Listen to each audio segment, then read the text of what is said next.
Hello and good evening everybody. It is 18th of July 2024। हमने कुछ videos जो हम आपसे इवनिंग अपडेट्स शेयर करते हैं उसमें आपसे बात करी थी बजट के बारे में, बजट के सेक्टर्स के बारे में। आज ऐसा ही एक सेक्टर है जो हम आपके लिए लेकर आए हैं और हमें लगता है कि इस बजट में इस पर्टिकुलर सेक्टर के फेवर में कुछ ना कुछ अनाउंसमेंट्स आने चाहिए। हम बात कर रहे हैं अफोर्डेबल हाउसिंग। अफोर्डेबल हाउसिंग एक ऐसा सेक्टर है जो कहीं ना कहीं थोड़ा सा टेपेड हो गया है। आप देखें लेटली लग्जरी होम सेल्स जो है वो बहुत ज्यादा बढ़ रही हैं और अफोर्डेबल हाउसिंग जो कि पूरा होम सेल्स का ऑड 40% हुआ करता था इन द ईयर 2019, अब वो घट के 18% पे ही रह गया है। मगर लेटली आप देखें अफोर्डेबल हाउसिंग के जो फाइनेंस करने वाली शेयर्स हैं, जो कंपनीज हैं उनके जो शेयर्स हैं उसमें 10 to 30% का एक अपसाइड देखने को मिला है। And affordable housing finance companies जो हैं वो कहीं ना कहीं मार्केट से अब कैपिटल रेज करने के लिए भी एग्रेसिव हो रही हैं। गवर्नमेंट ने भी अनाउंस किया है दैट इन नेक्स्ट 5 इयर्स प्रधानमंत्री आवास योजना के तहत 20 मिलियन एडिशनल हाउसेस गवर्नमेंट अब अफोर्डेबल हाउसिंग में प्रोजेक्ट कर रही है।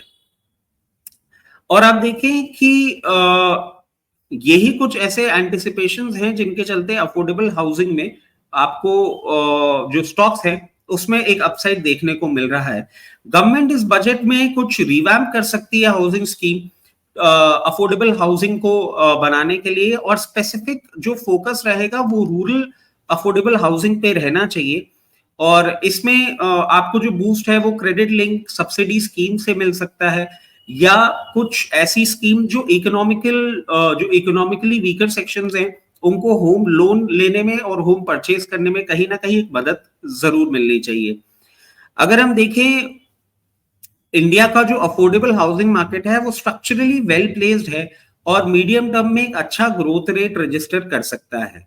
अगर हम हाउसिंग लोन इंडस्ट्री देखें जो कि अफोर्डेबल हाउसिंग को प्रोवाइड कर रही है लोन्स, तो 14 to 15% के ग्रोथ रजिस्टर कर सकती है for past one next decade, क्योंकि 20 मिलियन हाउसेस को आपको कंस्ट्रक्ट करके और पूरे मार्केट में लाने में इतना टाइम लगेगा और वो कहीं ना कहीं आपको देखने को मिल सकता है।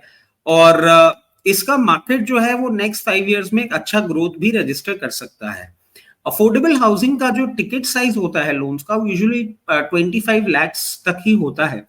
और अफोर्डेबल हाउसिंग आप देखें 32% टोटल हाउसिंग लोन जो है उसका कहीं ना कहीं एक शेयर 32% है अफोर्डेबल हाउसिंग का। इसमें एक और चीज आप देखें कि अफोर्डेबल हाउसिंग को फाइनेंस करने की अप्रोच थोड़ी सी अलग रहती है।